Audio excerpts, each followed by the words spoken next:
नाही असं आहे ना की शेवटी जे आहे आपण जोपर्यंत त्याच्यावर सतत लक्ष देत नाही तोपर्यंत जे आहे त्या कामाला गती प्राप्त होत नाही काय. त्यामुळे एकदा मी ठरवलं की आपण गेलं पाहिजे. भिडवाड्याचं काम सुरू आहे आता, त्यानिमित्तानं त्याचे म्युन्सिपल कमिशनर किंवा इतर इंजिनियर्स वगैरे येतील काय, आणि काम बरोबर त्याचं जो शेड्यूलप्रमाणे चालू आहे की नाही ते पाहतील. त्याचबरोबर फुलेवाड्याचा जो विस्तार म्हणजे जो करायचा आहे, कारण तिथं आपण पाहिलं मीटिंगला सुद्धा जागा नाही आहे, सगळीकडे जे आहे ती घरं आहेत. मग त्या घरांना जे आहे कॉम्पेन्सेशन देऊन तर त्यांच्या घराची इतरत्र सोय करून ती जागा मोकळी कशी करता येईल हा प्रयत्न गेली कित्येक वर्ष आम्ही करतो आहोत. आणि मग आता जे रिसेंटली जे आहे सरकारनं 200 कोटी रुपयाचं जे आहे GR काढला. त्याच्यामध्ये प्रत्येकी 450 फुटाचं काहीतरी घर वगैरे जे आहे प्रत्येकाला देऊन असे किती घरं आहेत, काय आहेत, कोणाला किती खर्च वगैरे असं सगळा 200 कोटी रुपयाचा त्याने जो आहे एकूण खर्च काढलेला आहे आणि त्याला म्हणजे मान्यता दिलेली आहे. आता फक्त ह्या इथल्या स्थानिक अधिकाऱ्यांनी त्याला जास्तीत जास्त ते कामं लवकर कशी करून घ्यायची हा महत्त्वाचा मुद्दा आहे. त्याच्यामुळे एकदा आलं की बा आहे कोणतरी पाठीमागे आपण सतत राहिलो तर ते कामं लवकर व्हावी ही अपेक्षा आहे म्हणून आलो होतो. आणि परत त्याला त्या उद्या काय जाधवर इन्स्टिट्यूट जे आहे ते मुंबईला आले होते त्यांचे प्रमुख सगळे, आणि त्यांनी सांगितलं की संजय आवटे तुमची मुलाखत घेणार वगैरे विद्यार्थ्यांचा तो कार्यक्रम उद्या आहे. तर तो घेतला होता मी. त्याच्यामुळे मग त्या जोडून जे आहे म्हटलं ही पण आपली 2 कामं जे आहेत आपली बघावी आणि कार्यकर्ते वगैरे भेटतात वगैरे चाललंय. साहेब, मिलिंद नार्वेकर आणि चंद्रकांत दादांची एका कार्यक्रमात भेट झालेली आहेत आणि त्यावेळेस मिलिंद नार्वेकरांनी विचारलं की युती कधी होते, तर चंद्रकांत पाटील म्हणतायत की मीही त्या सुवर्ण क्षणाची वाट पाहतो. मग चांगली गोष्ट आहे ना, सुवर्ण क्षण आहे ना, मग त्याची वाट पाहायला प्रत्येकाने वाट पाहिली पाहिजे. असल्या सुवर्ण क्षणाची बरोबर आता मी काय सांगू त्याच्यावर.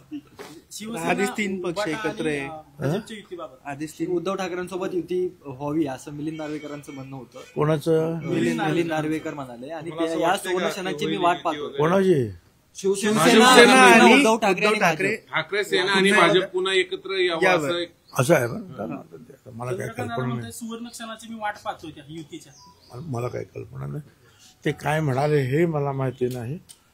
त्याचा उद्देश काय विचारण्याचा मिलिंद नार्वेकर यांचा तेही मला माहीत नाही काय. आणि आता असं आहे ना की शेवटी त्या पक्षाचे प्रमुख जे आहे ते ठरवतील. मला काही कल्पना नाही. संजय राऊतांनी देखील साहेब त्याच्यावर सूचक विधान केलेलं आहे. पुढल्या घडामोडी काय घडणार ते आम्हाला माहीत आहे, त्यामुळे आम्ही वेट्यांवरच्या भूमिकेत आहोत संजय राऊत म्हणतायत.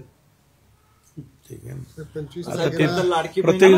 प्रत्येक जण काय काय म्हणतो मला काय माहिती, मला माहिती नाही उद्देश काय तो मला माहिती नाही. लाडकी बहीण योजना जी उद्देशाने सुरू झाली होती त्याच्यामध्ये बरेचसे खरं तर अडथळे आले. पहिल्यांदा बांगलादेशी महिलांना त्याचा मोबदला मिळाला. आता खरं तर परप्रांतीय म्हणजे इतर राज्यातील महिलांनी त्याचा मोबदला घेतल्याचं समोर आलंय. कसं बघता सगळ्याकडे?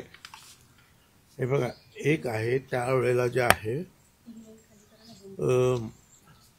काही लोकांना जे फॉर्म भरण्याचे सुद्धा, कारण अनेक अशिक्षित महिला वगैरे आहेत त्यांना त्यांच्यापर्यंत ही योजना गेली पाहिजे. त्याच्यासाठी काही फॉर्म भरण्यासाठी सुद्धा काही यंत्रणा लागली होती कामाला आणि त्यांना त्याचे सुद्धा काही मोबदला मिळत होता. परत कार्यकर्ते जे होते कार्यकर्त्यांनी सुद्धा आपापल्या गावात आपापल्या मतदारसंघामध्ये जास्तीत जास्त महिलांना फायदा व्हावा म्हणून फॉर्म भरले. ते फॉर्म भरत असताना ते जे नियम होते काय, हे नियम आताचे नियम पहिल्यापासूनचेच आहेत. म्हणजे मला त्यातले जे काय आठवतात की एका घरामध्ये फक्त 2च महिला असाव्यात, त्याच्यानंतर 4 चाकी गाडी नसावी किंवा एवढं उत्पन्न त्यांचं नसावं, म्हणजे त्यांच्याकडे रेशन कार्ड असावं, म्हणजे सारं ते गरीब आहेत असं दर्शवतं. तर या अशा अनेक काही गोष्टी होत्या त्याच्यावर, त्या अटी, त्याच्याकडे दुर्लक्ष करण्यात आलं. आणि मग त्यावेळेला जे आहे ते पैसे पण मिळाले लाडकी बहिणींना.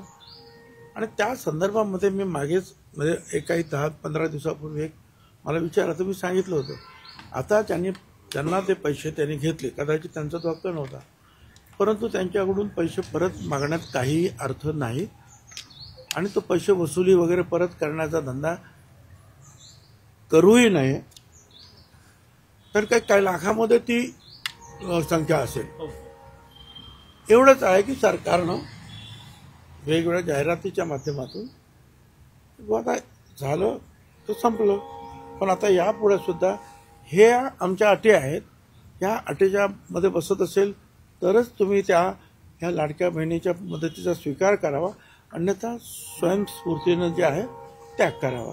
अशी काहीतरी हे केलं पाहिजे. पण एक जण एक म्हणतो, एक जण म्हणतो वसूल करणार, एक म्हणतो नाही वसूल करणार, एक म्हणतो काय आता मलाच माहिती नाही की नक्की काय. पण माझं ही सूचना आहे की लोकांना तुम्ही सगळीकडे काही वर तुमच्याद्वारे स्वतः सांगता येईल की ह्या 4 अटी आहेत का 5 अटी आहेत, याच्या बाहेर जे असतील त्याने कृपया या योजनेचा जो आहे स्वीकार करू नये स्वयंस्फूर्तीने. साहेब, नाशिकच्या पालकमंत्री पदावरून 25 तारखेला सुनावणी आहे. नाशिकच्या पालकमंत्री अगोदर जाहीर करण्यात आलं, त्याच्यानंतर स्थगिती देण्यात आली, वाद सुरू आहे.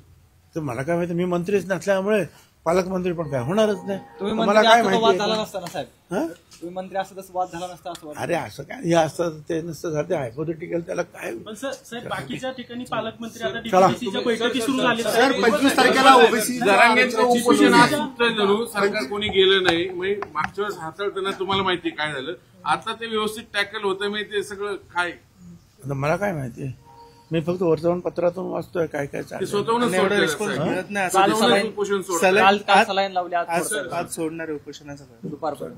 शुभेच्छा. 25 तारखेला सुनावणी आहे सर. स्थानिक स्वराज्य संस्थेच्या ज्या निवडणुका आहेत आम्ही आता सध्या जे आहे आम्ही त्याचाच अभ्यास करतो आहोत की निश्चितपणे काय पुढे होऊ शकतंय. आणि आमचं म्हणणं एवढंच आहे की आमचं ओबीसीचं जे आहे आरक्षण जे आहे त्याच्यामध्ये व्यवस्थित राहिलं पाहिजे आणि ते होत आहे की नाही याच्यावर आमचं लक्ष राहणार आहे. साहेब, बीड प्रकरणावरती खरं तर आतापर्यंत जे काही घडामोडी सुरू झाल्या त्याच्यावर राजीनाम्याचं मोठं नाट्य, अजूनही त्याच्यावर मागणी होती राजीनामा झाला पाहिजे. आज दादा तिथे जाऊन म्हणतात की जर खंडणी प्रकरणात कोणी मला सापडलं तर मी मोका लावेन, तर ते काय सगळं. आता खूप लोक बोलत आहेत त्याच्यावर. भुजबळ साहेब, तुम्ही आधी हिंदुत्व होतात, सुरुवातीच्या काळामध्ये राजकारणाची सुरुवात तुमची हिंदुत्वाने झाली, नंतर तुम्ही महाविकास आघाडीकडे आलात, बहुजनांसाठी तुम्ही चेहरा बनलात. तर महाराष्ट्रासाठी तुमची तिसरी भूमिका आता कोणती असेल, कारण तुमच्या दोन्ही भूमिका झालेल्या आहेत. तुम्ही तुमच्यामध्ये चर्चा करून आपण भूमिका ठरवू ना.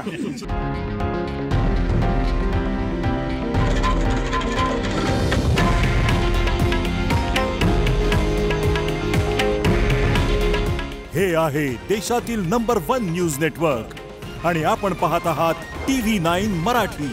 काळजी तुमची, हित महाराष्ट्राचं.